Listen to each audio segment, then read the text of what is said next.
If you've ever thought that you don't have what it takes, this video is for you.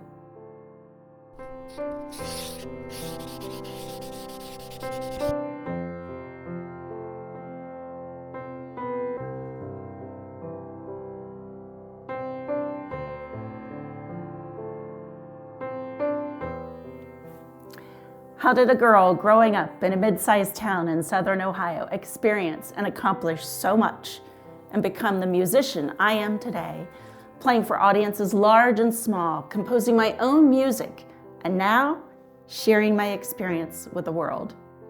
If you've ever thought that you don't have what it takes, this video is for you. Today, I want to talk to someone who loves music, loves the piano, loves to play the piano, wants to play the piano.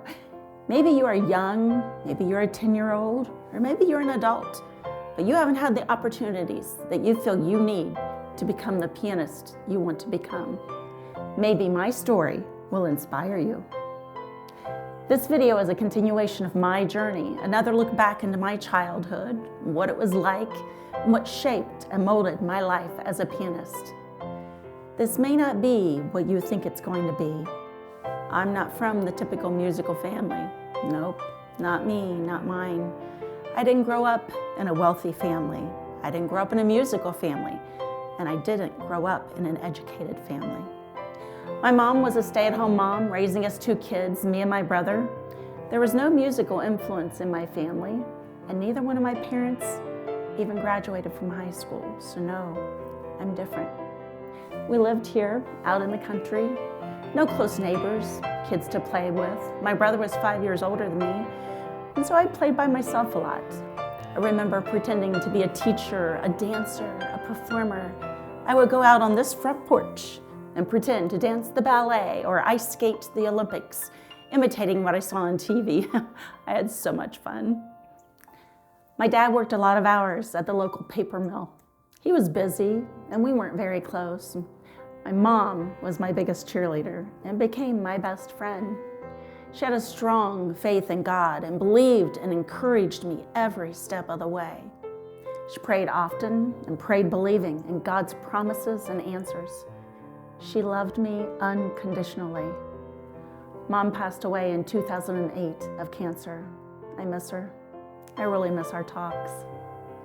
Mom didn't drive when I was young. We only went places when Dad would drive us and drop us off at church on Sunday mornings. Sometimes we would spend Sunday afternoons at my Aunt Lorraine's house, or as I called her, Aunt Rainey. I loved her so much. She was so special to me. We would all go back to church on Sunday nights together, then Dad would pick us up and we would go home. And somehow, through all of that, God knew, God called, God led, and God provided. He provided me with the musical influence I needed as a young girl.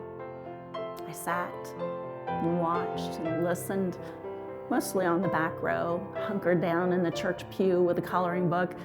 But I watched and I listened, and I was captured and longed to become Helen Roten, the older lady on the piano bench, playing the hymns, fingers flying up and down the keyboard.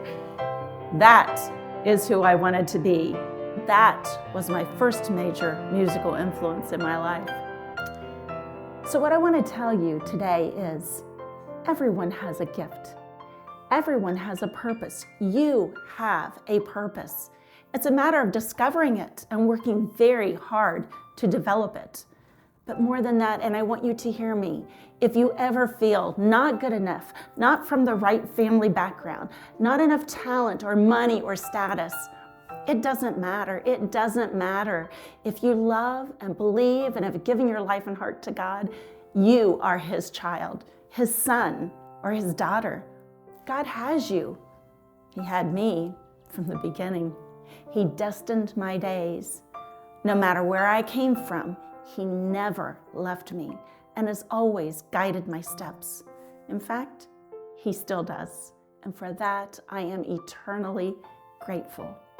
Don't give up. Till next time.